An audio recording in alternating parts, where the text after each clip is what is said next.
name I find the peace I seek. In His name I find. In His name I find. In His name I find the joy I seek.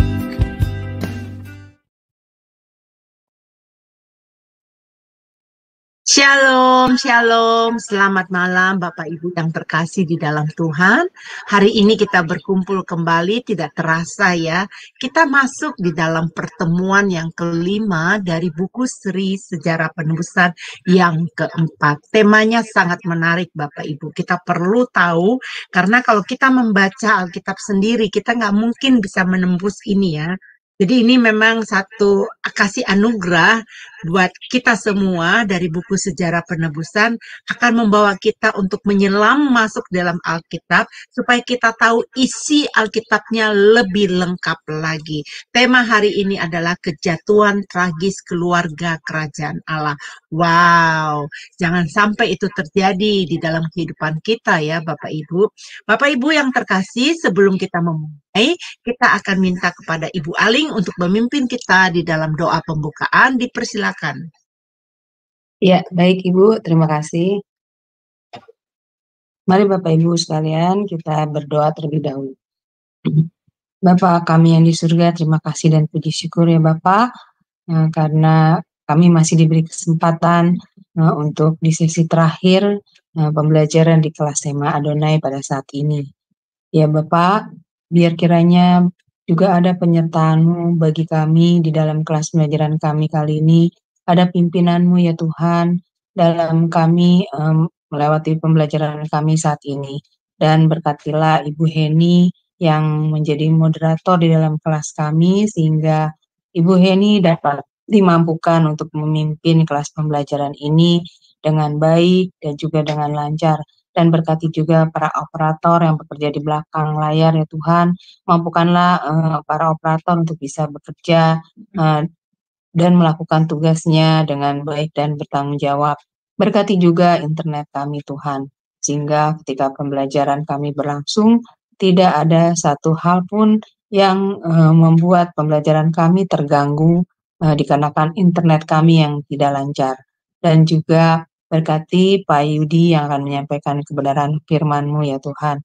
Urapi setiap perkataan Pak Yudi dan berikan hikmat yang daripada-Mu, sehingga Pak Yudi dapat menyampaikan kebenaran firman-Mu kepada kami semua, dan memberikan kepada kami pemahaman yang benar, dan juga Pak Yudi dapat menyampaikan kebenaran firman-Mu sesuai dengan kehendak hati-Mu. Dan terutama bagi kami semua yang berada dalam ruangan ini, yang belajar di dalam kelas ini maupun yang mendengarkan di live YouTube, bukakan hati dan pikiran kami Tuhan, serta berikan juga hikmat daripada-Mu, sehingga kami bisa menangkap setiap pembelajaran firman Tuhan yang kami terima dari Pak Yudi dengan pemahaman yang benar, dan firman itu menjadi rema di dalam diri kami. Mampukan kami juga untuk bisa melakukannya di dalam diri kami, dalam kehidupan kami, dan memberitakannya, mengajarkannya kepada sama kami. Terima kasih Tuhan Yesus, kami serahkan waktu kelas kami ini di dalam tangan-Mu, dan kami patahkan segala kuasa kegelapan yang akan mengganggu pembelajaran kelas kami dalam nama Yesus. Terima kasih Tuhan, doa ini kami panjatkan dengan satu nama, yaitu Tuhan Yesus Kristus sebagai Juru Selamat kami yang hidup. Haleluya, amin. Amin, amin, amin. Terima kasih untuk Ibu Aling ya. Baik Bapak Ibu yang terkasih, kita akan melihat profil dari Bapak pengajar kita, Pak dosen kita malam ini, yaitu Pendeta Yudi. Dipersilakan oleh operator kami.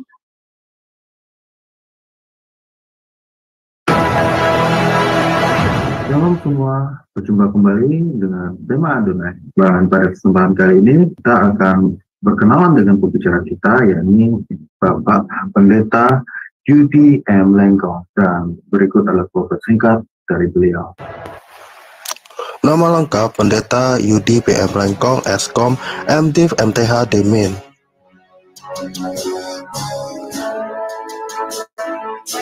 Tanggal lahir Manado 21 Oktober tahun 1979. Alma Mater, Sarjana Komputer Eskom di Universitas Bina Nusantara Jakarta pada tahun 2003. Master of Divinity (MDiv) di The Presbyterian General Assembly Theological Seminary, Florida, US pada tahun 2010.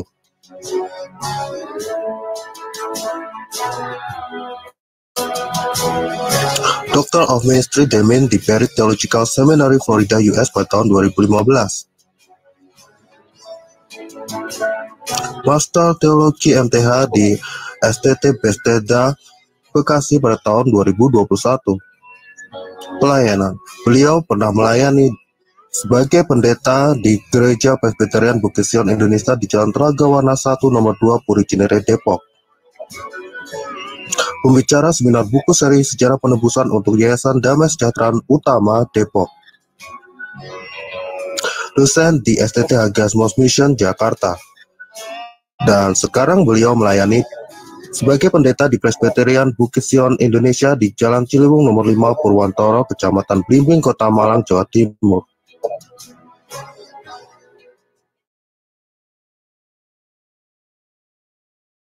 Ya, kita sudah melihat ya, itu profil dari hamba Tuhan yang luar biasa. Oleh karena kemurahan Tuhan, dia diperlengkapi oleh pengetahuan firman. Makanya ada teman saya katakan, waduh, Pendeta Yudi itu luar biasa ya, pengetahuan Alkitabnya ya. Nah, memang pelajaran dari sejarah penebusan ini satu kewajiban ya, untuk dipelajari betul-betul. Bahkan di sekolah STT pun dianjurkan untuk murid untuk mempelajari buku-buku dari sejarah penebusan. Baik Bapak Ibu, mari kita akan mulai dan kita minta Bapak Pendeta Yudi untuk memaparkan pengajaran ini kepada kita. Dipersilakan. Terima kasih. Shalom Bapak Ibu sekalian. Ya, saya bersyukur karena hari ini kita bisa melanjutkan kelas pelajaran sejarah penebusan, dan kita telah masuk pelajaran yang ke-4 atau 5, saya lupa, dalam sejarah penebusan yang ke buku seri yang keempat, ya, yang kelima. Pertemuan yang kelima ini. Baik, pertemuan kelima kita sedang membahas tentang buku seri sejarah penebusan yang ditulis oleh Pendeta Abraham Park. Seri yang kelima ya, dengan judul Pemeliharaan yang Misterius dan Ajaib. Kalau kita lihat buku-buku Pendeta Abraham Park, jadi buku yang keempat ini merupakan lanjutan dari buku yang ketiga yang membahas mengenai silsilah Yesus Kristus di Matius pasal 1. Jadi ada 3 periode. Silsilah Yesus Kristus di Matius pasal 1 dibagi menjadi 3 tahap atau 3 periode. Yang pertama itu dari Abraham sampai Raja Daud, yang kedua dari Daud sampai pembawaan ke Babel, yang ketiga dari pembawaan ke Babel sampai Yesus Kristus. Jadi kita sementara membahas periode kedua, dan periode yang ketiga itu dibahas di dalam buku yang kelima. Lewat buku yang pertama ini, kita telah buku yang keempat ini kita telah berkenalan dengan satu periode raja-raja, dan banyak membahas kitab 1-2 Raja-Raja dan 1-2 Tawarik. Ya,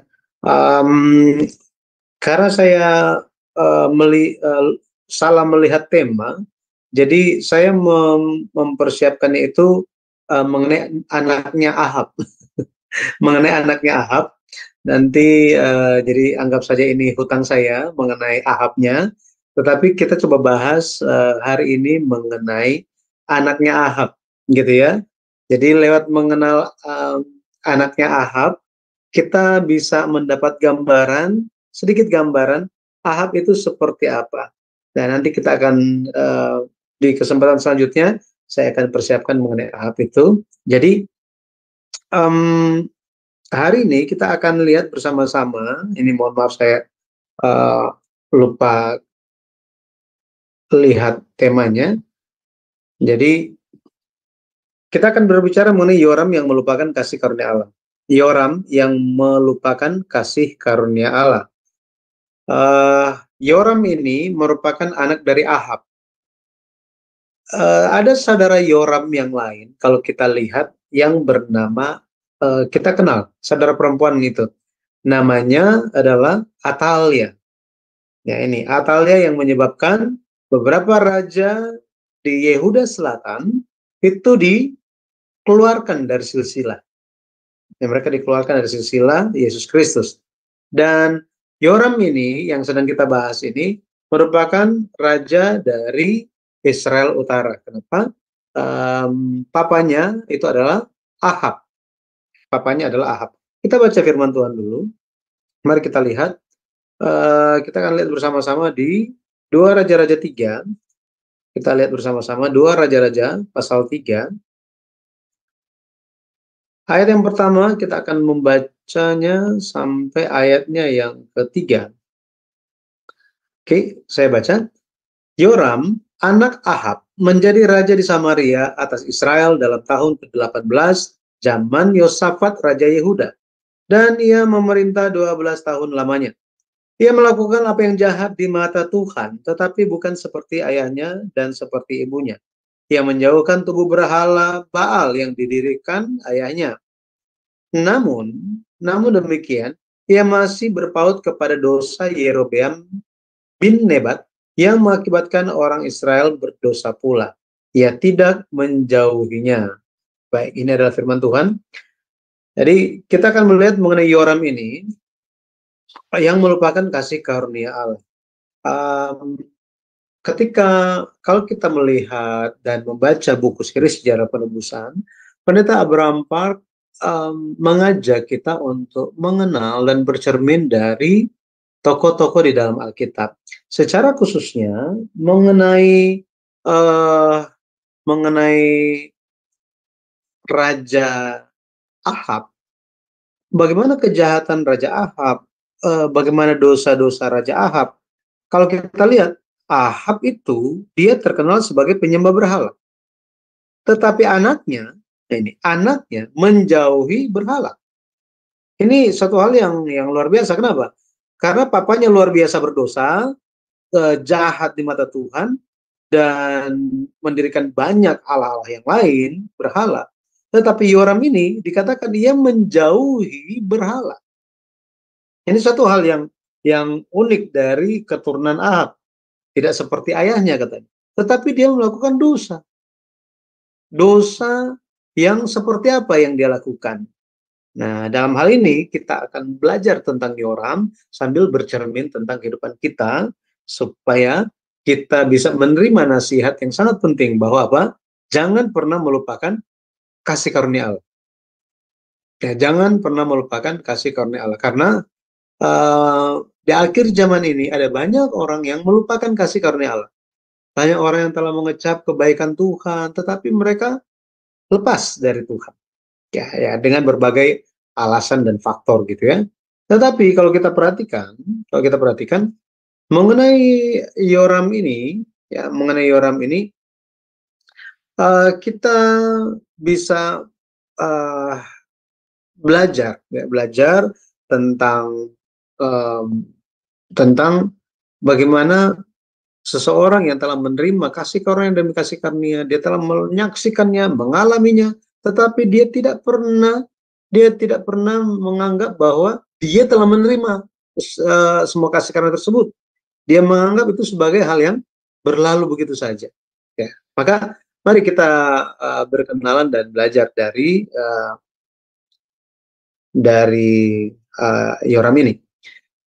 Yoram, kalau kita lihat mengenai Yoram ini, arti namanya, jadi Yoram atau bahasa Ibrani itu Yehoram. Ya, Yehoram. Yehoram itu dari dua kata. Biasa kalau orang Ibrani itu memberi, kalau ada kata itu ye atau ya atau yoh, ini bicara mengenai Tuhan, Yahweh. Ya, Yahweh. Ya, Yahweh. Kemudian ada kata kalau orang Ibrani itu mendengar kata El ya, atau Al, maka mereka melihat ini sebagai El atau menunjuk kepada Elohim, ya Elohim. Nah, makanya ada El Shaddai, El Rafa, Jehovah Rafa, tapi ada El banyak digunakan gitu ya, El ini. Kalau kita lihat Yehoram, itu namanya diambil dari kata Yahweh yang artinya Tuhan, dan Rum atau Ram yang artinya menaikkan atau meninggikan. Sehingga Yehoram atau Yoram berarti Tuhan ditinggikan atau Tuhan terhormat. Mengenai Yoram ini, dia Raja Israel Utara yang ke-9, dia memerintah selama 12 tahun, nama ayahnya adalah Ahab, ibunya adalah Izebel. Ya, tadi saya katakan saudara perempuan ini bernama Atalia. Atalia, istri Yoram. Ya, istri Yoram. Yoram ini anak Yosafat, Raja Yehuda Selatan. Ya. Nah, kalau kita lihat, nah ini saya lihat catatan saya yang lama gitu ya. Ini saya sampai tulis-tulis seperti ini gitu ya. Kalau kita lihat keunikan dari buku Sejarah Penebusan, itu dibandingkan ya pemerintahan raja di selatan dan di Yehuda Selatan dan Israel Utara. Di buku nanti Bapak Ibu bisa melihat gambar yang lebih bagus gitu ya. Ini coret-coretan saya apa adanya. Nah, kalau kita perhatikan di Yehuda Selatan, Raja Yosafat itu memerintah untuk waktu yang cukup lama, dan kita bisa perhatikan di sini ada, ini kok garisnya nggak seterusnya gitu. Kenapa ini harus ada beririsan dengan raja selanjutnya gitu ya? Nah, di sini satu hal yang kita perlu paham ketika mempelajari tahun-tahun kehidupan raja-raja di Alkitab, itu ada namanya pemerintahan bersama-sama. Pemerintahan bersama-sama. Maksudnya apa? Maksudnya papa dan anak memerintah bersama-sama di masa yang bersamaan. Di masa yang bersamaan. Contohnya mengenai Yosafat ini. Jadi pemerintahan perwalian atau pemerintahan bersama-sama ini terjadi biasanya ada beberapa alasan. Misalnya karena raja mau pergi perang. Jadi supaya tidak kacau di dalam negeri, ketika sebelum sang raja pergi perang, dia angkat anaknya diurapi menjadi raja, supaya ketika misalnya dia mati, maka itu negara nggak kacau, sudah ada raja. Nah ini salah satu faktornya. Faktor lainnya itu ketika raja yang sedang memerintah itu jatuh sakit. Ini yang terjadi kepada Asa. Makanya di sini kan Asa, ini papanya Yosafat kan? Ya, minggu lalu kita belajar. Di sini kan ada seperti irisan begini. Ini menunjuk kepada sebelumnya dia pernah memerintah bersama-sama dengan papanya. Nah, Yosafat tiba-tiba diangkat sebagai raja ketika papanya masih hidup. Masih ingat gara-gara apa?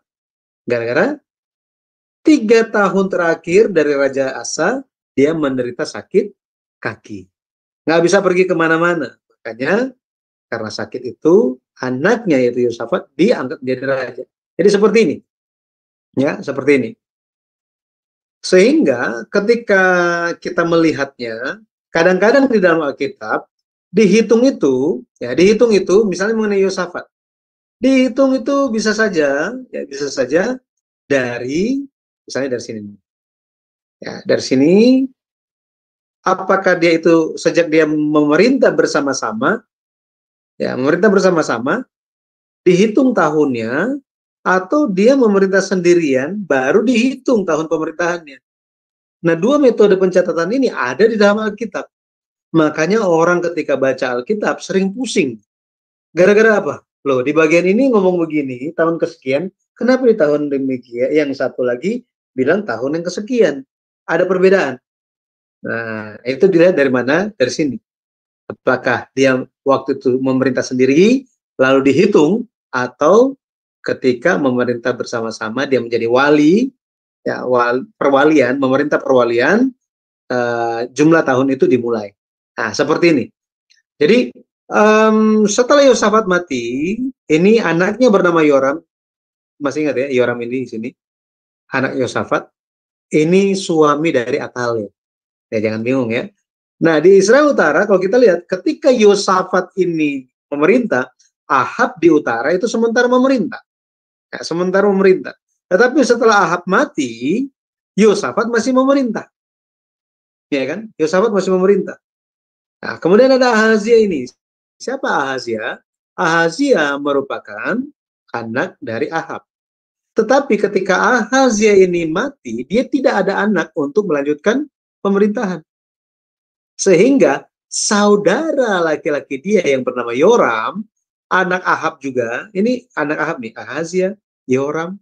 Kemudian satu lagi yang perempuan kita ingat siapa? Atalia. Nah, jadi ini mereka saudara tuh dengan Atalia. Masih ada juga anak yang lain, tapi itu tidak dicatat karena hanya dicatat tentang mereka yang berperan, memiliki peran ya di dalam kerajaan. Nah, setelah Ahazia ini mati, Yoram di Israel Utara, Yoram menjadi raja. Ya, menjadi raja. Ada catatan yang seperti ini. Jadi kita tahu bahwa ketika Yoram ini menjadi raja, Yoram dari Israel Utara menjadi raja, waktu itu Yosafat masih memerintah. Kalau kita lihat, ya, masih memerintah. Kenapa demikian? Karena Yoram menjadi raja di tahun 851 sebelum Masehi, sedangkan Yosafat matinya di sini nih, ya, 847 sebelum Masehi. Nah, jadi kita bisa lihat, mereka masih ketemu. Yoram ini dan Yosafat ini masih ketemu. Oke? Jadi itu kalau kita lihat, ada tadi saya katakan ada catatan yang berbeda, gitu ya, catatan yang berbeda. Ini perbedaan dalam Alkitab. Kalau kita lihat 2 Raja-Raja 8 ayat 16, ini agak berat, tetapi ya setidaknya kita tahu aja ya. Kita tahu dulu bahwa ya ada perbedaan catatan seperti ini, tetapi ada penjelasannya. Nah, banyak orang hanya melihat Alkitab, loh ini salah loh. Alkitab salah. Nah, hal-hal yang seperti ini digunakan oleh orang yang tidak percaya Tuhan, yang ingin menyerang Alkitab. Mereka mengatakan, itu salah. Alkitab orang Kristen salah. Kami yang benar. Ngapain mesti percaya suatu agama yang Tuhan yang Alkitabnya nggak konsisten, salah, seperti itu. Nah, tetapi meskipun ada perbedaan pencatatan, tetap ada penjelasannya. Nah, gimana kita melihat hal ini? Maksudnya begini, ini tadi sedikit saya jelaskan juga, gitu ya. Di 2 Raja-Raja 8 ayat 16, di 2 Raja-Raja 8 ayat 16, di situ dikatakan mengenai tahun kelima Yoram. Ya, tahun kelima Yoram dari Israel Utara, ini adalah sama dengan Yoram di Yehuda Selatan menjadi raja sendiri. Dia raja sendirian, gitu ya, tidak bergabung, bukan pemerintahan bersama-sama. Jadi kita bisa lihatnya seperti ini. Maksudnya apa? Di Yehuda Selatan, ketika Yoram, ini namanya sama ya, jangan bingung. Yoram dari Yehuda Selatan itu mulai memerintah sendirian. Ini katanya, ini adalah tahun kelima Yoram dari Israel Utara memerintah. Nah, ini catatannya ya. Ini catatannya. Jadi dicatatnya bahwa apa? Bahwa Yoram dari Israel Utara, dia sudah memerintah 5 tahun, barulah Yoram di Yehuda Selatan menjadi raja. Siapa yang dulu yang menjadi raja? Yoram dari Israel Utara atau dari Yehuda Selatan? Dari Israel Utara. Betul ya? Bisa mengerti sampai di sini ya? Bisa ngikut ya?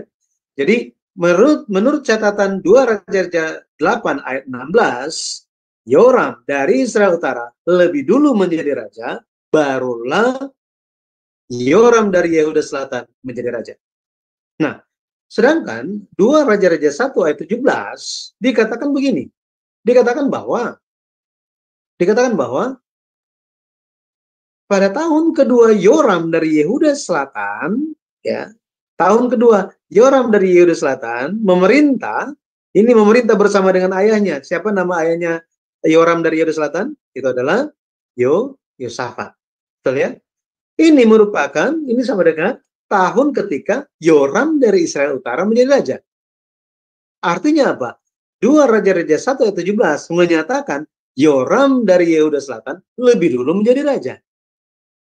Nah, karena pencatatan di 2 tempat ini menyebabkan kebingungan dan orang-orang sulit untuk menjelaskannya. Loh, jadi yang mana yang benar? Siapa yang jadi raja duluan? Yoram yang di Israel Utara atau Yoram di Yehuda Selatan? Yang mana duluan menjadi raja?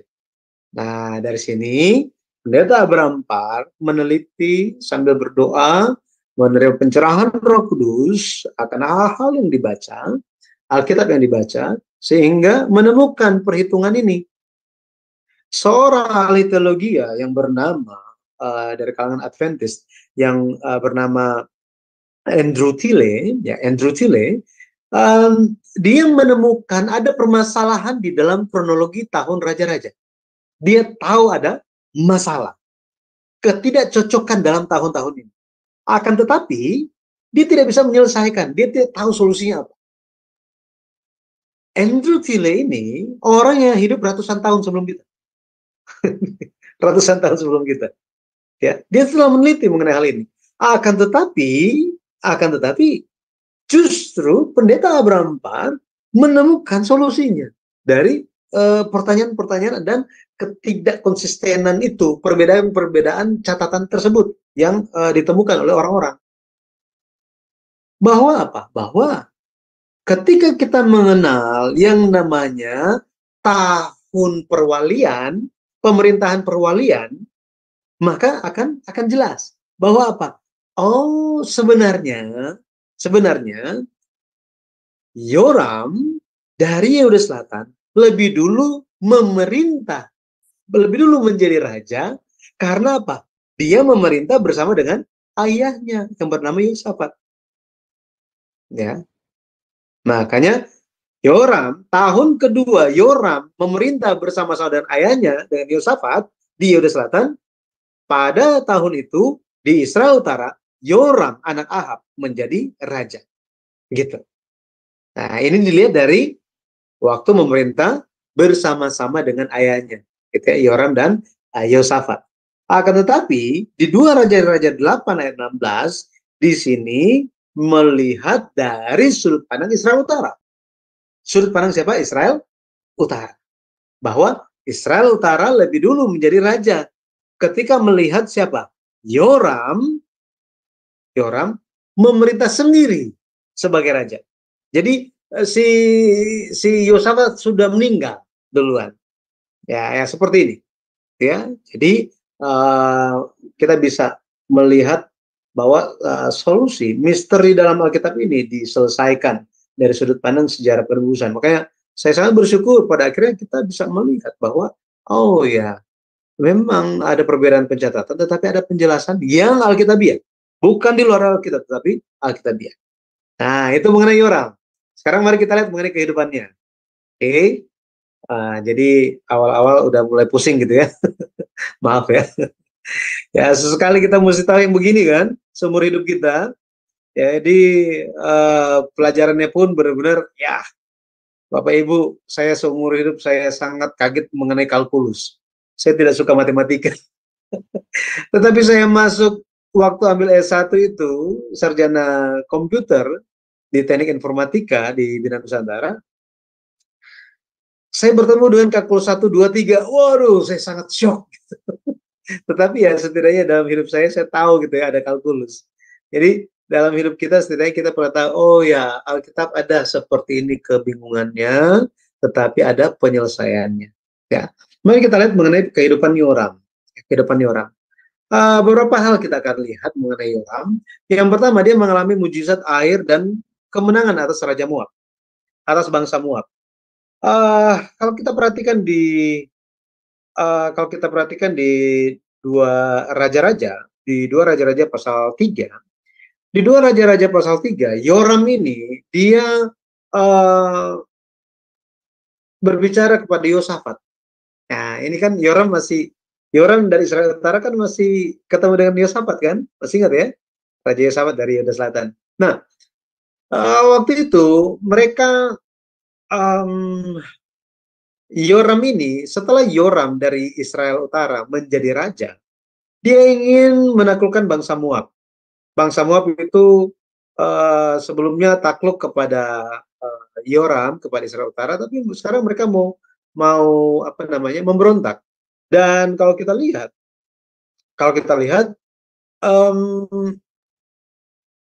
Yoram dia maju, ya, dia maju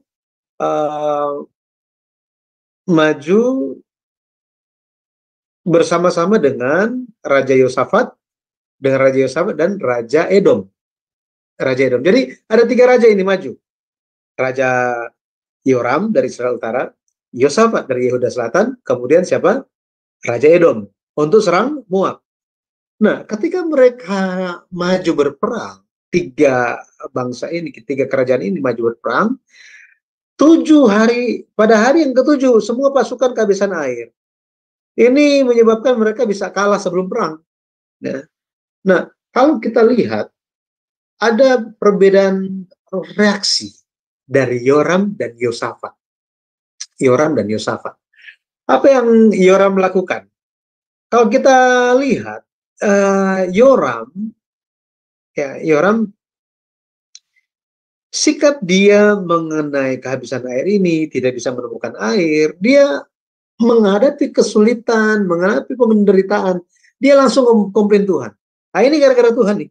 Semua kita ini alami ketidaklancaran, kita alami penderitaan, semua karena Tuhan. Memang Tuhan itu, wah, Tuhan kok kayak gitu sih? Nah, ini. Jadi dia menggerutu komplain. Ya, komplain. Ini dikasih contoh gitu ya. Ada nyanyian gitu ya. God is the strength of my heart. God is the strength. Gitu ya. Wah, Tuhan itu adalah Allah sumber kuatku. Tetapi bukan kuat yang menyebabkan kemenangan, melainkan sumber kekalahan itu Tuhan. Inilah Yoram. Yoram hanya komplain dan menyalahkan orang. Yang lain menyalahkan Tuhan.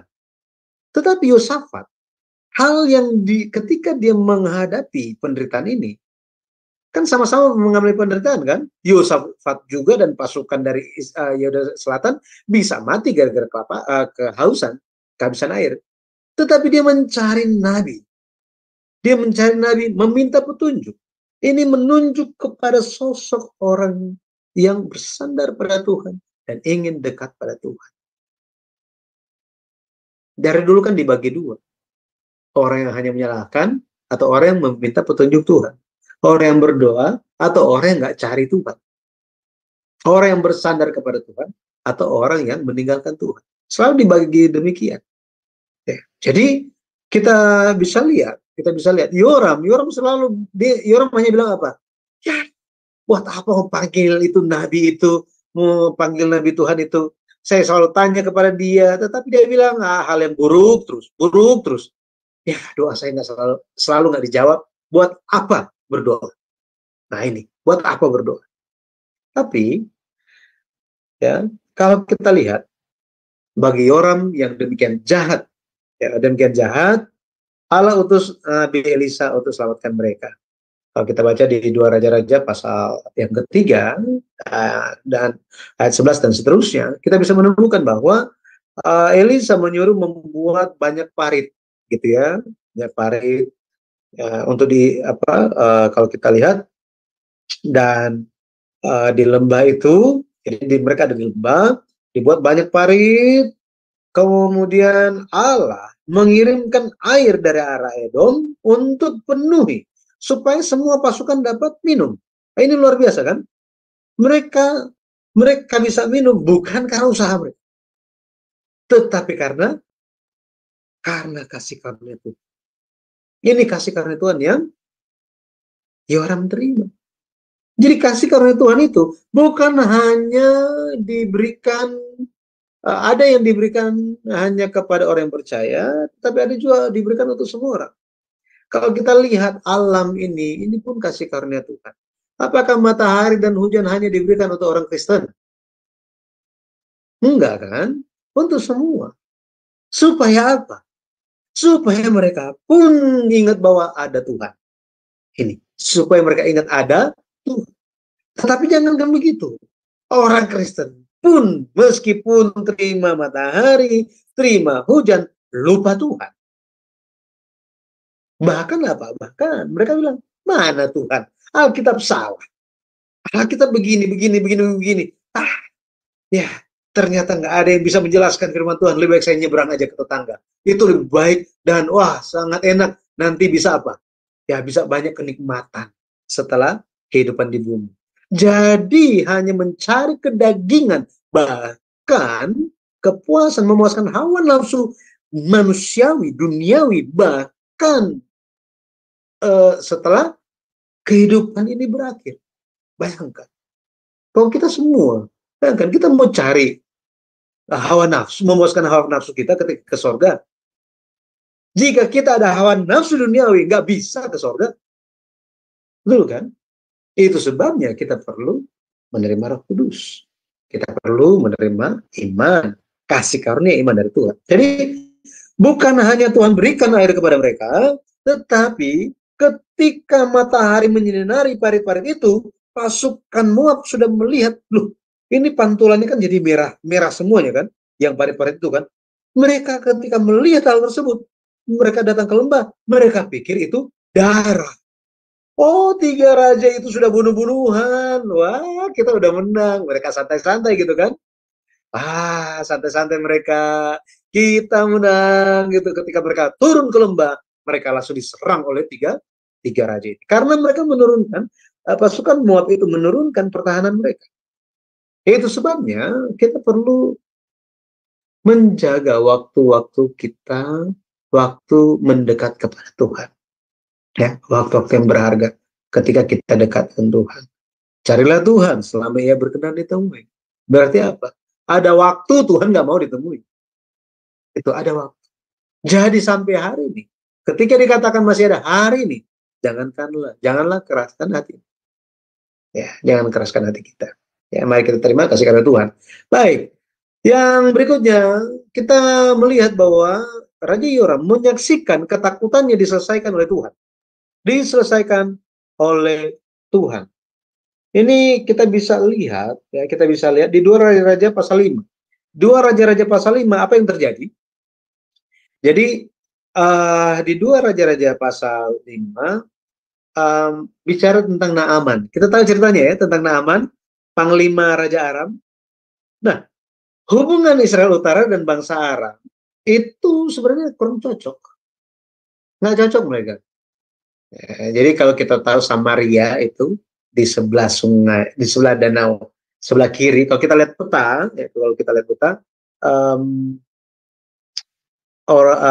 Samaria atau Israel Utara itu ada di sebelah kiri dari Danau Galilea. Ya, Danau Galilea. Sebelah kanannya itu kerajaan Aram itu. Ya, sekarang itu Syria zaman sekarang. Nah, kalau kita lihat di 2 Raja-Raja pasal 5, ada hubungan yang tidak baik antara Israel Utara dan bangsa Aram. Bahkan sejak Ahab, ya sejak Raja Ahab, papanya Yoram. Ada 3 perang yang terjadi di zaman Ahab. Perang pertama dan perang kedua itu Allah berikan kemenangan yang ajaib untuk Ahab. Mungkin kita muncul pertanyaan, raja yang jahat kayak gitu kok Tuhan kasih kemenangan sih? Benar ya? Orang kayak gitu udah jahat kok makin kaya. Kenapa Tuhan? Nah, kita akan ingat Nabi Habakuk juga yang bicara mengenai hal itu. Tetapi Ahab mengalami keajaiban kemenangan di dalam perang yang pertama dan yang kedua supaya Ahab sadar. Jadi Tuhan memberikan kasih karunia itu supaya Ahab sadar, oh iya dia bisa menang karena kasih karunia Tuhan. Harus jauhi berhala-berhala. Bukan berhala yang membuat dia menang. Tapi karena Ahab tidak sadar-sadar di dalam perang yang pertama, kedua, pada perang yang ketiga, Tuhan menyebabkan Ahab mati gara-gara dia dosa. Dosa apa? Tidak percaya Tuhan. Melewatkan kasih karunia Tuhan. Nah, hubungan yang tidak baik ini terus berlanjut di zaman Yoram. Kemudian Raja Panglima Naaman ini siapa? Panglima Naaman ini. Jadi Panglima Naaman ini dia adalah panglima yang sangat sukses dalam pekerjaannya. Dia sangat sukses dalam perang. Cuma sayang sekali dia sakit kusta. Ya, dia sakit kusta. Panglima Naaman ini dia sering menyerang Israel Utara. Akan tetapi dia itu menderita sakit kusta. Tetapi di rumah dia ada seorang gadis remaja, gitu ya, remaja yang merupakan tawanan anak perempuan Israel, gitu ya, perempuan Israel Utara. Ini kan Aram pernah menang atas Israel Utara, jadi mengambil tawanan juga. Jadi salah satunya remaja perempuan ini. Nah, dia bilang bahwa penyakit kusta ini bisa disembuhkan oleh seorang nabi, yaitu Elisa. Ada seorang nabi di kampung saya. Jadi ketika Panglima Naaman beritahukan kepada raja kirim surat kepada Yoram. Ya. Isi suratnya gimana? Isi suratnya begini, Raja Aram bilang begini, aku menyuruh Naaman pegawaiku supaya engkau menyembuhkan dia dari penyakit kustanya. Jadi isi surat ini menyebabkan Yoram sangat marah dan kesal. Ini Raja Aram ini ya, meskipun kita sementara gencatan senjata, Raja Aram ini cari gara-gara. Saya ini siapa? Kok bisa sembuhkan orang dari penyakit kusta?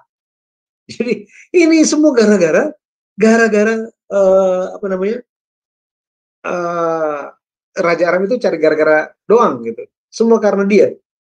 Ya, pada akhirnya si Elisa, kalau kita lihat, pada akhirnya Elisa menyampaikan teguran kepada Yoram, kenapa engkau ketakutan, kenapa putus asa, suruh Panglima Naaman itu datang ke rumah saya, supaya dia tahu ada nabi di Israel. Bayangkan, ditekankan ada nabi di Israel. Kalau kita lihat, Naaman pergi, ya, dia pergi kepada Elisa, tetapi kita tahu bahwa awalnya dia tidak mau karena Nabi Elisa keluar aja enggak, gitu ya. Tetapi hanya minta hamba dari Nabi Elisa untuk kasih tahu Panglima Naaman untuk 7 kali nyebur di Sungai Yordan. Ya, dia nggak suka sebenarnya kan, tetapi karena pegawai-pegawainya membujuk dia, akhirnya dia pergi. Ya makanya kita perlu ada rekan sekerja yang saling mendukung. Kalau enggak, waduh, susah gitu ya. Betapa pentingnya gereja ya untuk komunitas iman bisa saling mendukung satu sama yang lain. Nah, di sini kita bisa membandingkan antara Yoram dan Naaman. Tadi kita sudah bandingkan Yoram dengan Yosafat.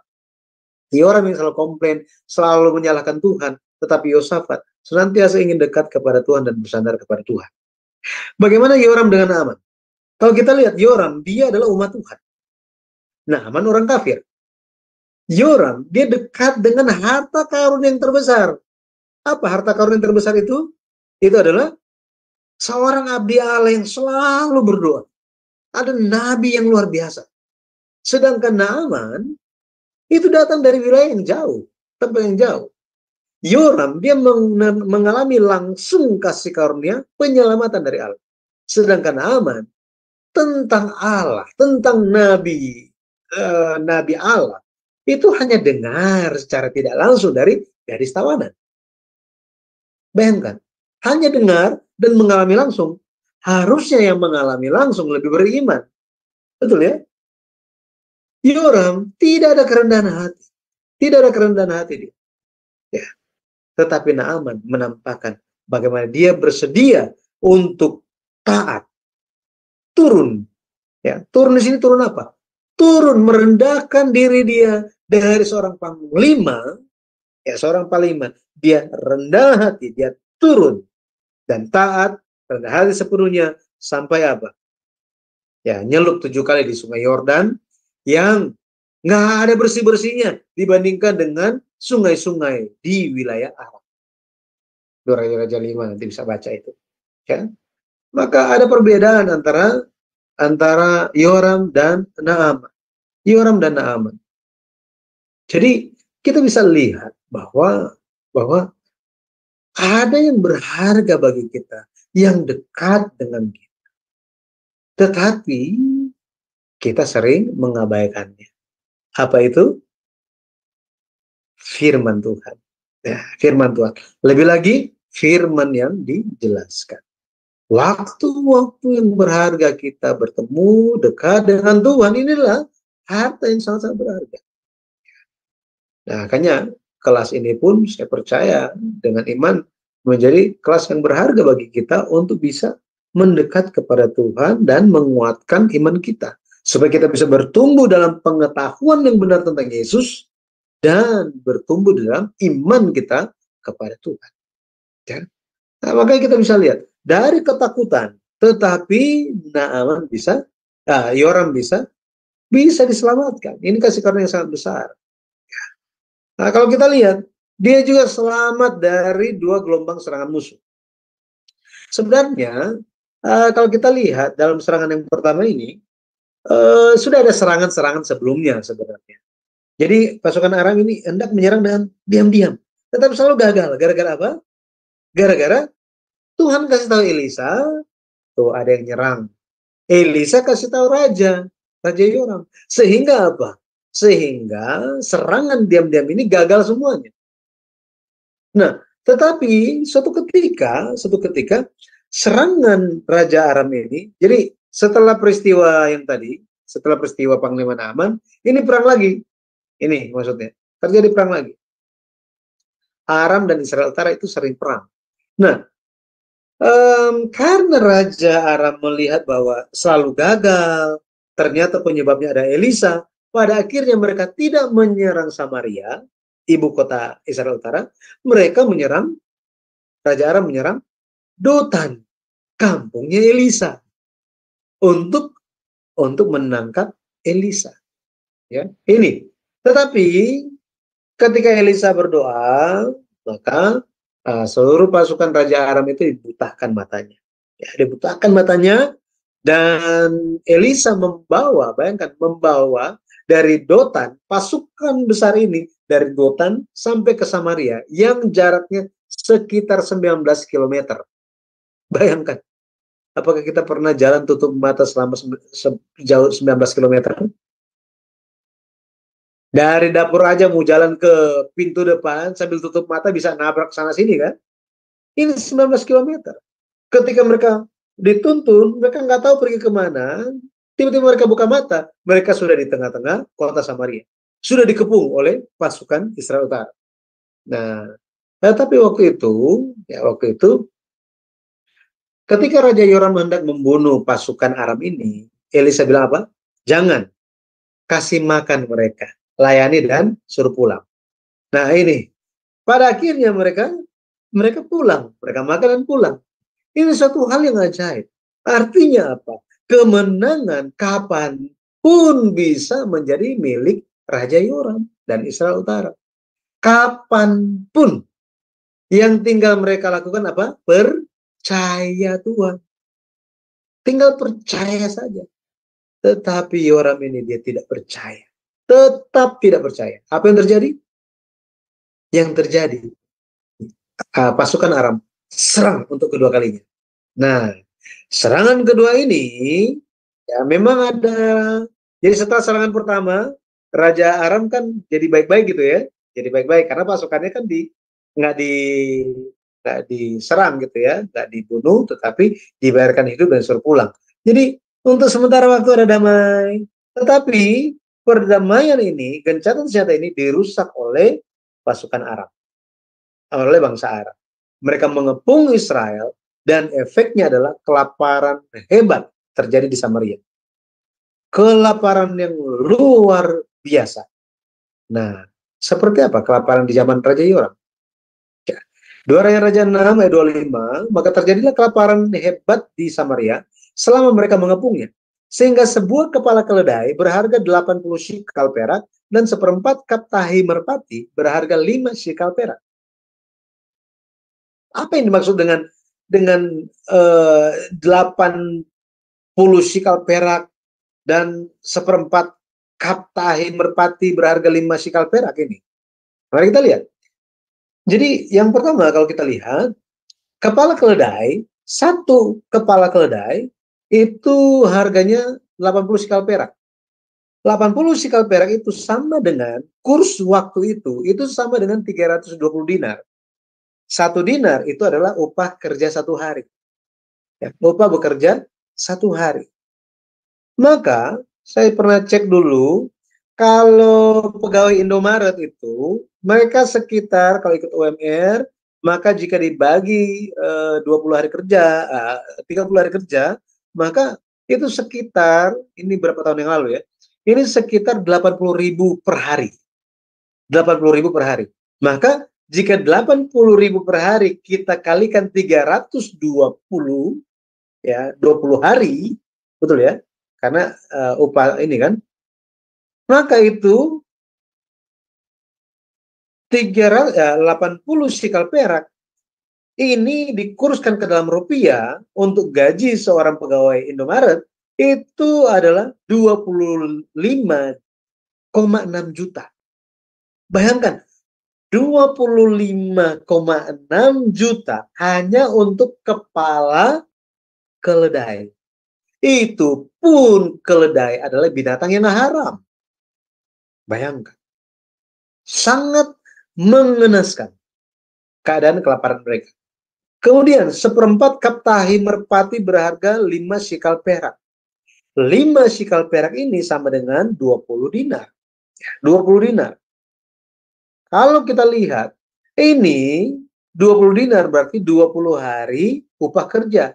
Maka seperempat kap tahi merpati itu dengan harga sekarang itu adalah 1,6 juta. Bayangkan. Tahi merpati, kalau kita lihat di sini, ini menunjuk kepada pupuk tanaman. Seperempat kap tahi merpati, ini menunjuk kepada pupuk tanaman sebanyak 0,3 liter. Bayangkan 0,3 liter. Sedikit sekali. Tetapi yang hanya segenggam saja itu berharga 1,6 juta. Jadi tahi merpati pada akhirnya menunjuk kepada makanan yang paling mengenaskan, paling tidak lezat di zaman itu. Ya memang buat pupuk makanan, pupuk tanaman, ya kan? Tetapi demikian dahsyatnya kelaparan itu sampai semua harga naik. Ya, semua harga naik luar biasa. Tetapi kelaparan itu sangat dahsyat sampai orang tua makan anaknya sendiri. Wah, sangat mengenaskan. 2 Raja-Raja 6 ayat 26 sampai 29. Raja Yoram, Israel Utara, tidak percaya Tuhan, meninggalkan kasih karunia demi kasih karunia, pada akhirnya mereka dihukum. Makan anak sendiri, bayangkan. Di tengah-tengah kehausan, kelaparan, ketelanjangan, penuh kekurangan. Di saat yang seperti ini, tahu bagaimana respon dari Raja Yoram? Kita kelaparan gara-gara Elisa. Pokoknya sekarang pun, hari ini pun, kalau saya tidak penggal kepala Nabi Elisa itu, ya jangan panggil saya raja. Ya, dengan bahasa zaman sekarang gitu ya. Pada akhirnya dia datang. Ya, dia datang. Waktu itu kalau kita lihat, ya, kenapa Raja Yoram menyalahkan Nabi Elisa? Karena dulu ada kesempatan untuk bunuh pasukan Aram kan, tetapi disuruh pulang gitu. Makanya dia kesal dan dia marah. Dia marah karena hal itu. Ya. Tetapi kalau kita lihat, Tuhan memberikan janji. Tuhan memberikan janji. Pemulihan dalam satu malam. Pemulihan dalam satu malam. 2 Raja-Raja 7 ayatnya yang pertama dikatakan, Lalu berkatalah Elisa, dengarlah firman Tuhan. Beginilah firman Tuhan. Besok, kira-kira waktu ini, sesukat tepung yang terbaik akan berharga sesikal perak, berharga sesikal, dan 2 sukat jelai akan berharga sesikal di pintu gerbang Samaria. Di pintu gerbang Samaria. Jadi, firman Tuhan tentang pemulihan, janji Tuhan ini akan terjadi bukannya 1 minggu, 1 bulan, 1 tahun, atau berapa tahun. Melainkan dalam 1 malam katanya. Apa yang terjadi kalau kita lihat? Yang pertama, 1 sukat tepung terbaik berharga berapa? Berharga 1 shikal. 1 shikal katanya. Nah, 1 sukat ini atau 7,3 liter tepung terbaik akan berharga 1 shikal atau 4 hari kerja. Upah 4 hari kerja. 1 sukat tepung terbaik itu berharga. Maaf, ini saya belum ganti ya. Kemudian di situ dikatakan 2 sukat jelai akan berharga sesikal. 2 sukat jelai. Jelai itu barley. Ya, barley atau ya kalau zaman kita sekarang mungkin kita seperti gandum atau beras gitu ya. 2 sukat atau 14,6 liter jelai ini berharga sekitar 320.000. Bayangkan. Jadi langsung turun harga semuanya. Dan kapan akan terjadi? Akan terjadi besok katanya. Besok. Nah, kalau kita baca 2 Raja pasal 7, nah itu pun berbicara bahwa pada akhirnya ada 4 orang kusta yang mereka pikir, ya kita mau masuk ke dalam kota juga akan mati kelaparan. Kalau kita mau pergi ke perkemahan pasukan Aram, kita juga akan mati, mungkin dibunuh. Ya sudahlah, sama-sama hasilnya mati juga. Akhirnya mereka pergi ke perkemahan. Tetapi langkah kaki 4 penderita kusta ini, orang yang menderita kusta, ini menjadi suara yang sangat-sangat besar yang membuat orang Aram ini lari ketakutan. Lari ketakutan. Jadi Tuhan yang membuat itu. Pada akhirnya setelah 4 orang ini melapor ke kerajaan, ke istana, dan terjadilah sesuai dengan apa yang difirmankan. Maka 2 Raja 7 ayat 16, maka keluarlah penduduk kota itu, menjara tempat perkemahan orang Aram. Karena itu sesukat tepung yang terbaik berharga sesikal, dan 2 sukat jelai berharga sesikal, sesuai dengan firman Tuhan. Jadi semua terwujud berdasarkan firman Tuhan. Akan tetapi disayangkan apa? Ada 1 orang yang tidak menikmatinya. Itu adalah ajudan dari Raja Yoram. Karena setelah Nabi Elisa mengabarkan bahwa pemulihan akan terjadi dalam 1 malam, perwira ini bilang apa? Ajudan raja ini bilang apa? Sekalipun Tuhan membuat tingkap-tingkap di langit, masakan hal itu mungkin terjadi? Jadi, kalau kita lihat, jika Yoram, dia menjalankan kehidupan yang tidak percaya, pada akhirnya ketidakpercayaannya ini membuat orang lain terjangkit, tertular. Ajudannya pun menjadi orang yang tidak percaya. Ya. Dia bilang, abdi Allah bilang apa? Sesungguhnya engkau akan melihat dengan matamu sendiri, tetapi tidak akan makan apa-apa daripadanya. Ini digenapi, ya, digenapi. Nah, jadi kita bisa lihat, ya, bahwa kasih karunia dari Tuhan itu selalu diberikan, ya. Akhir hidupnya seperti apa? Akhir hidup Yoram, kalau kita lihat, tahun 12 pemerintahannya, ketika ia pergi berperang, dia tidak berhasil, justru dia terluka dan dibunuh oleh pemberontak yang bernama Yehu. Mayatnya Yoram ini dilempar ke kebun Nabot. Dan kalau kita lihat ibunya, siapa nama ibu Yoram? Itu adalah Izebel. Izebel itu yang hobinya apa? Cuma dandan aja setiap hari. Itu pun didorong jatuh dari jendela istana, mayatnya dimakan anjing-anjing tanpa tersisa. Bayangkan. Yoram, dia mengalami banyak mujizat. Kenapa? Karena dia hidup semasa dengan Nabi Elisa. Kalau kita lihat di 2 Raja-Raja 8 ayat 4 sampai 6, dikatakan di situ apa? 2 Raja-Raja 8 ayat 4 sampai 6. Raja sedang berbicara kepada Gehazi, bujang abdi Allah itu, katanya, cobalah ceritakan kepadaku tentang segala perbuatan besar yang dilakukan Elisa. Sedang ia menceritakan kepada raja tentang Elisa menghidupkan anak yang sudah mati itu, tampaklah perempuan yang anaknya dihidupkan itu datang mengadukan perihal rumahnya dan ladangnya kepada raja. Lalu berkatalah Gehazi, ya Tuanku Raja, inilah perempuan itu dan inilah anaknya yang dihidupkan Elisa. Dihidupkan Elisa. Ayat yang ke-6. Lalu raja bertanya-tanya dan perempuan itu menceritakan semuanya kepadanya. Kemudian raja menugaskan seorang pegawai istana menyertai perempuan itu dengan pesan, pulangkanlah segala miliknya dan segala hasil ladang itu sejak ia meninggalkan negeri ini sampai sekarang. Yoram menyaksikan kasih karunia demi kasih karunia, bahkan dia pun mengetahui bahwa apa? Kebangkitan terjadi. Kebangkitan terjadi. Luar biasa. Yang mati hidup kembali. Tetapi meskipun sudah mendengar semua peristiwa besar tersebut, apa yang menjadi sikap dia sampai akhir? Melewatkan dan melupakan semua kasih karunia Tuhan. Dia lewatkan begitu saja.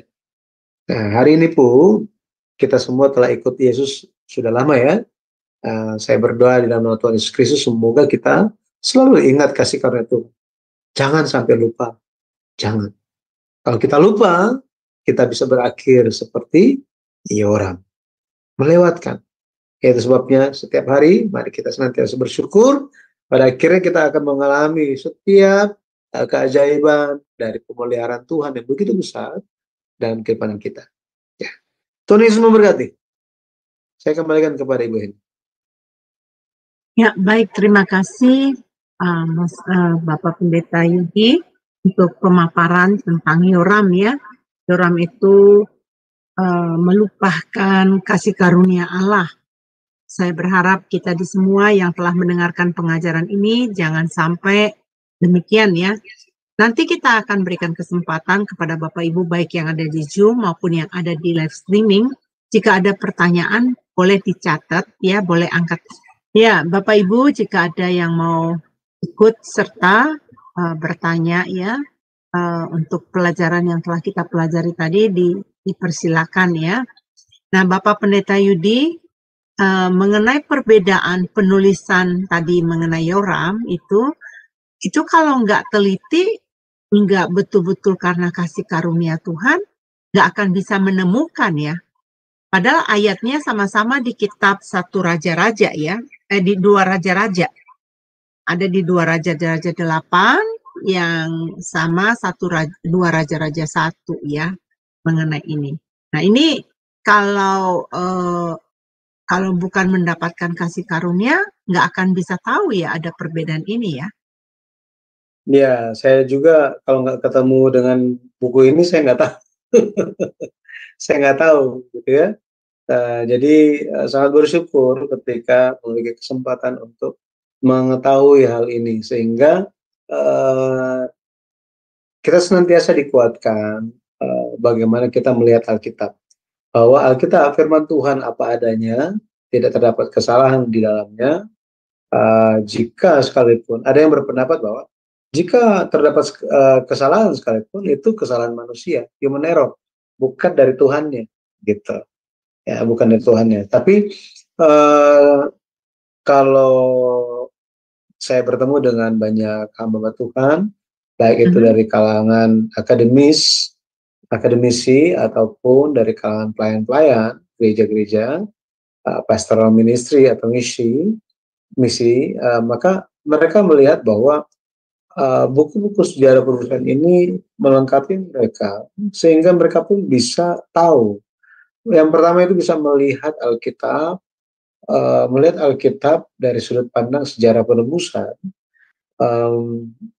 Pada akhirnya itu bisa melihat secara keseluruhan bahwa ada benang merah yang menembus dari kitab Kejadian sampai Wahyu.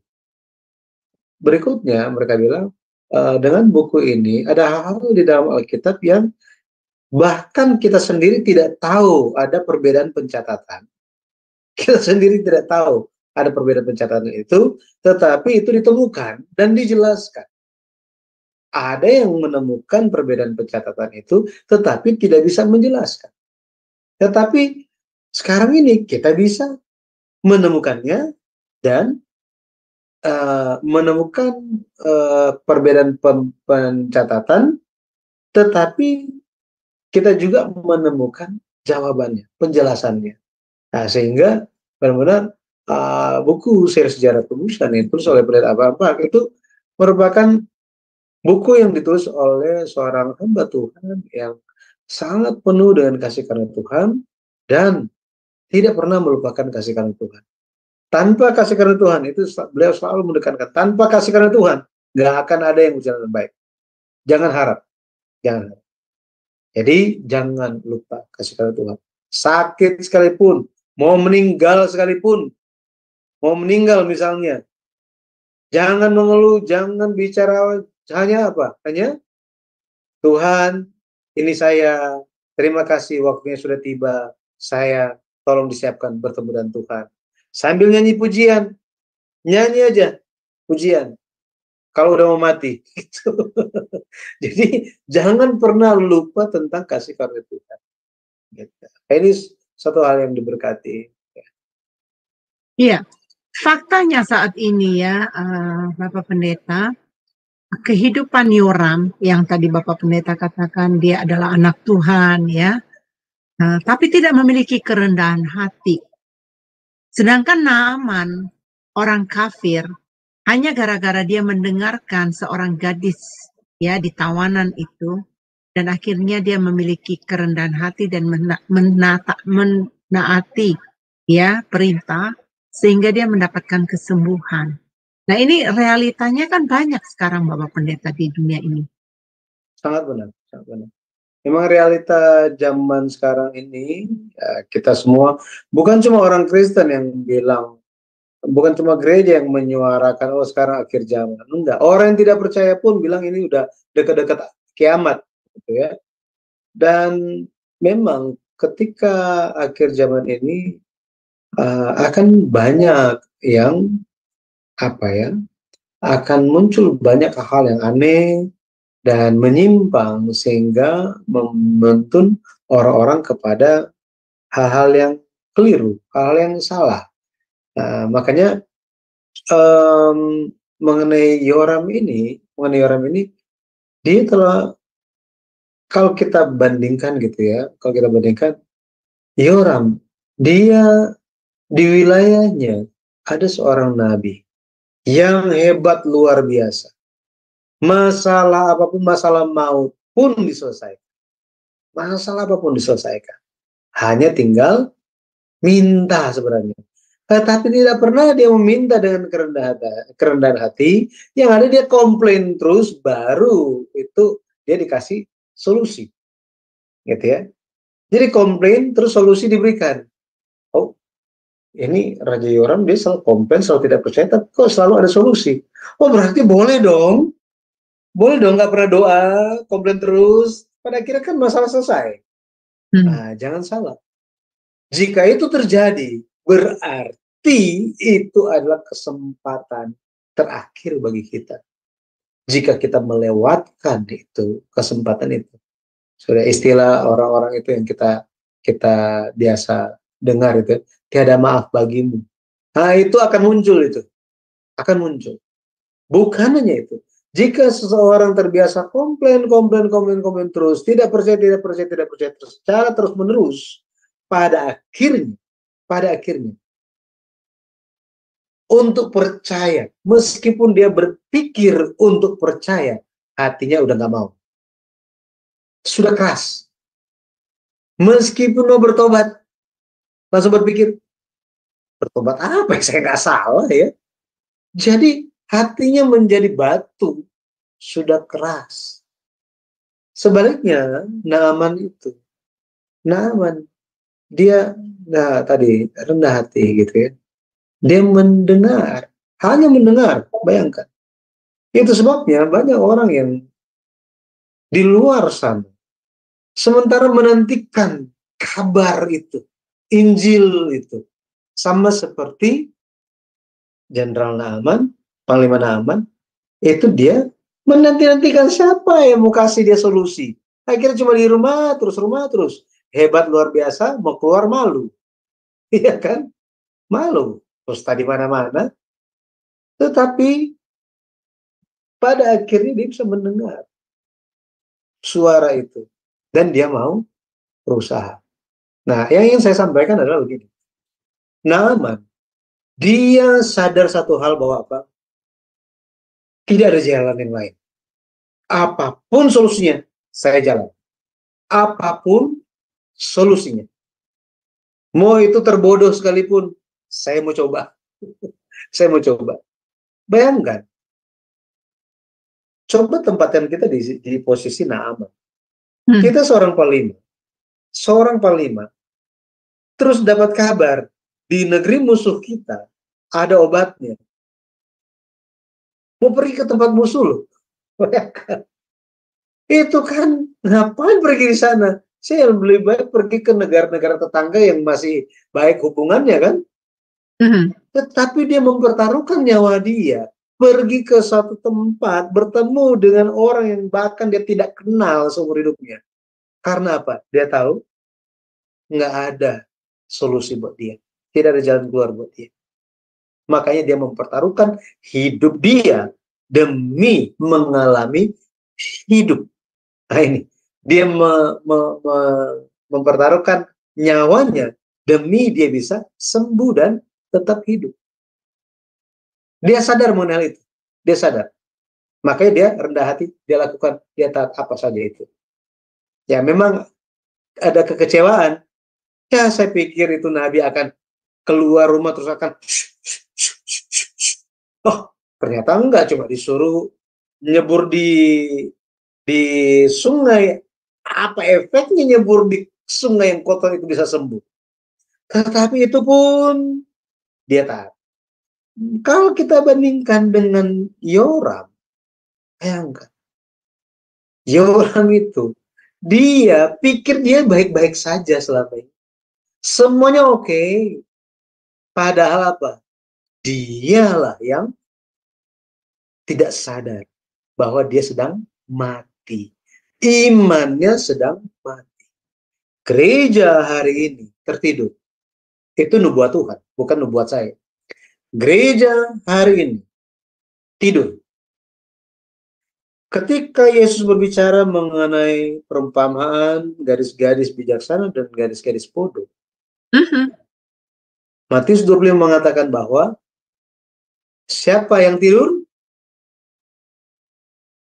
Semua tidur. Mau itu bijaksana, mau yang tidak bijaksana, tidur semuanya. Semuanya tidur. Itu perlu kita pelajari di sini nih, Pak Pendeta Yudi, sebab banyak sekali penafsiran mengenai 5 gadis bijak dan 5 gadis bodoh itu, mereka pemahamannya berbeda. Jadi dilihat dari sudut pandang sejarah penebusan, apa perbedaan 5 gadis bodoh dan bijak itu, itu perlu kayaknya kita bawa nanti kita bisa bahas. Tema. Kita bisa bahas mengenai hal itu, tapi memang perlu untuk membangunkan iman. Pada akhirnya mereka semua terbangun kan? Perlu terbangun. Nah, pekerjaan inilah yang seharusnya disadari oleh gereja-gereja, oleh kita semua. Oleh kita semua bahwa kita perlu terbangun iman kita. Jangan melihat bahwa semuanya fine-fine aja, iman saya oke kok. Ternyata sudah seperti Yoram. Nah ini, sudah seperti Yoram. Bapak Pendeta, banyak sekali denominasi yang mempercaya bahwa roh-roh itu ya. Jadi kalau mereka bilang, oh ada roh Izebel, ada roh Firaun, ada roh nih termasuk rohnya si Yoram. Nah menurut Bapak Pendeta ini apakah benar diperkatakan demikian bahwa ada roh-roh itu? Tetapi pada realitanya, faktanya, banyak sekali anak-anak Tuhan yang hidupnya seperti Yoram. Banyak sekali. Mereka tidak mendengarkan suara Tuhan, tapi mereka mendengarkan suara pribadi mereka. Jadi mereka memakai hikmat mereka, tidak memakai hikmat firman Tuhan. Nah, dikatakan di dalam firman Tuhan, anak-anak Tuhan ya, yang memakai firman Tuhan itu disebut anak-anak Tuhan. Tetapi kalau bukan, ya mereka itu, maaf kata, nanti kasar dikatakan, baca aja di kitab Ayub dan kitab Mazmur. Manusia yang tidak punya hikmat Tuhan, itu boleh dikatakan seperti hewan ya, seperti binatang. Nah, menurut Pak Pendeta, ini apakah roh-roh itu masih bisa tergolong mengikuti anak-anak Tuhan? Kayak roh Isabel, nah, roh Yoram kayak gini. Bagaimana penjelasannya, Pak? Jadi mungkin saya lakukan pendekatan dari sisi teologianya gitu ya, teologisnya. Kita melihat ini secara konteks, ya, secara konteks di masa itu, orang itu. Jadi banyak yang menarik konteks itu ke zaman sekarang dengan sebutan-sebutan demikian. Ya, dengan sebutan, oh ya, roh Firaun, roh ini, roh itu, gitu ya, roh Yudas lah, apa semuanya gitu. Tetapi sebenarnya bebas-bebas saja orang mau bicara, tetapi tidak perlu dipaksakan sedemikian rupa. Menurut saya, tidak perlu dipaksakan. Oh ini, roh ini, roh ini, roh ini. Itu roh jahat semua, setan semua itu. Nggak ada yang lain. Ya kalau memang ingin kasih nama mereka ya silakan. Tetapi tidak perlu dipaksakan untuk ditarik ke zaman sekarang. Karena kitab Wahyu mengatakan bahwa yang datang di akhir zaman itu bukan ular tua, bukan iblis, bukan setan, tetapi naga besar katanya. Naga yang nah, jadi ini kalau kita lihat. Tapi ya itu tadi menurut saya, silakan orang-orang mau kasih nama, tapi konteks Alkitab itu tidak perlu dipaksakan ke zaman sekarang. Seperti itu. Memang pada akhirnya itu semua kan sumbernya satu. Setan juga gitu. Setan juga, si jahat juga. Ya, jadi satu oknumnya, sumbernya, tapi dia memakai dan masa-masa dengan orang-orang yang berbeda-beda, tetapi tujuannya sama dengan sifat, sikap, dasar, strategi yang masih sama sebenarnya. Sampai hari ini, sampai Tuhan Yesus datang kembali, semua akan nggak ada yang baru. Nggak ada yang baru, tinggal metodenya aja yang baru. Tetapi semuanya itu makanya Alkitab kita tidak pernah berubah. Firman Tuhan tidak pernah berubah. Di dalam nama Yesus Kristus, semuanya bisa diusir. Di dalam nama Yesus Kristus. Itu sebabnya, menurut saya tadi, tidak perlu dipaksakan untuk ditarik. Kalau itu, karena itu semua konteks dalam Alkitab, agak sulit untuk dipaksakan di zaman sekarang. Pada akhirnya nanti kita bisa saling kata-katain, itu ada roh Isabel tuh di dalam. Ada roh ini. Bisa berantem dan semuanya. Ya, jadi gitu, semua Ibu. roh yang tidak baik itu berasal dari iblis ya. Ya. Jadi yang perlu kita ikutin jejaknya yang di topik yang kita pelajarin pelajaran hari ini tentang Yoram ini, ada contoh tadi mengenai Yosafat ya. Jadi kita belajar dari Yosafat yang dia mencari Tuhan dan dia bersandar penuh kepada Tuhan. Nah, kalau kita betul-betul mempercayai Allah kita, teman-teman, kita harus bersandar sepenuhnya kepada Tuhan, jangan pakai pengertian kita sendiri ya, karena jangan izinkan iblis itu berkubung. Berkubung itu benar nggak sih ya bahasa Indonesianya berkubung, maksudnya bersarang di dalam kehidupan rohani kita. Jangan izinkan kemarahan, menggerutu, ya itu dijauhkan dari hidup kita, jangan sampai ya. Kebencian itu jangan ada. Jadi kecurangan juga jangan ada. Semua pokoknya macam-macam lah yang namanya yang tidak berkenan di kitab Galatia itu jangan diikutin yang mengenai kehidupan kedagingan ya. Tapi kalau kehidupan roh itu ya itu harus ya kita terapkan di dalam kehidupan kita. Hari ini kita sudah belajar mengenai Yoram yang melupakan kasih karunia Allah.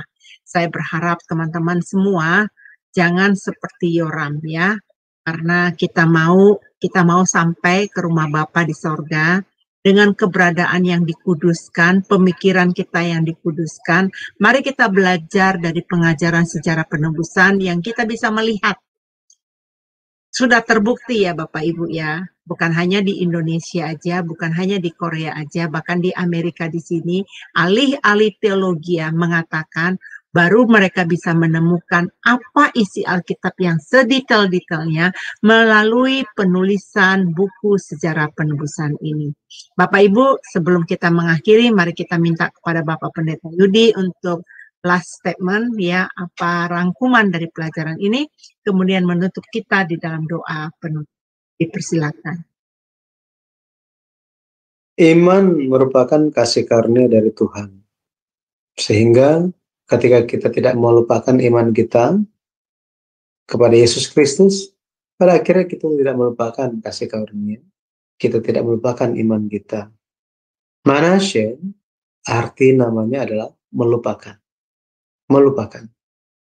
Jadi, ada dua macam manasye di dalam Alkitab. Dan salah satu raja yang bernama Manasye dari Yehuda Selatan, itu merupakan raja yang benar-benar jahat. Tetapi dia menerima kasih karunia Tuhan di tengah-tengah penderitaan dia. Dia menerima kasih karunia Tuhan di tengah-tengah penghukumannya.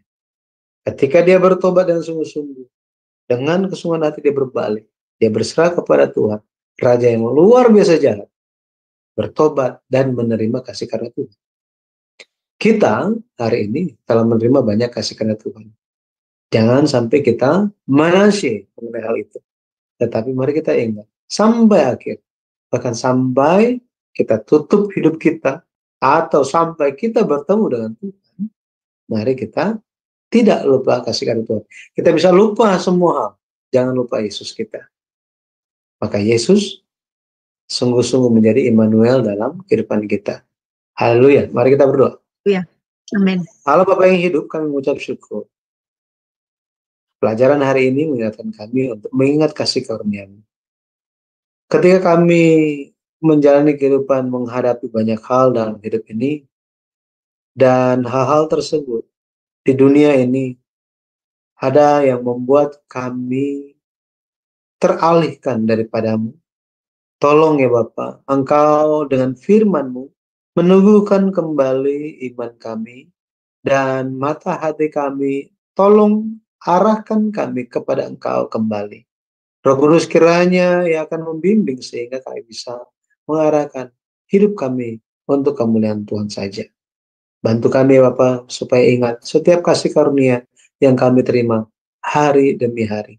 Dengan demikian kami sementara menabung satu persatu syukur kami.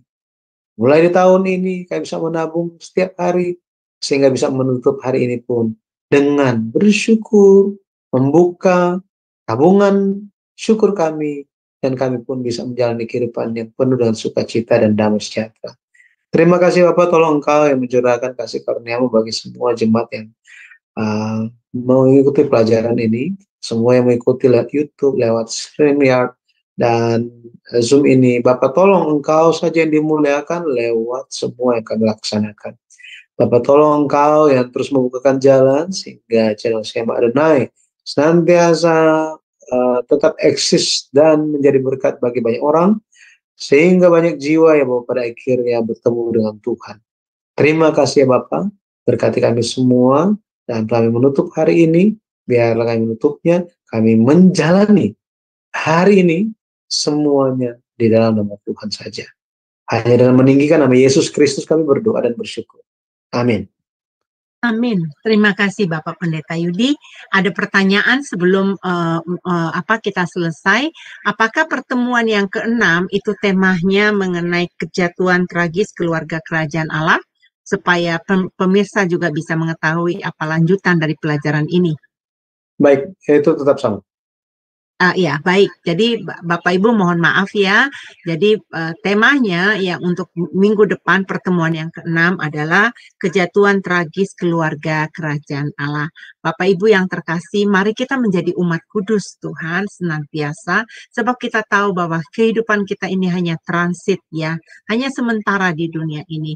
Tujuan utama kita adalah kita sudah tahu bahwa kita ingin masuk di dalam kerajaan Allah. Oleh sebab itu, mari Bapak Ibu mempersiapkan diri, mari kita belajar firman Tuhan, dan mari kita hidup benar di hadapan Allah. Bapak Ibu yang terkasih, sampai ketemu di minggu depan. Tuhan Yesus memberkati.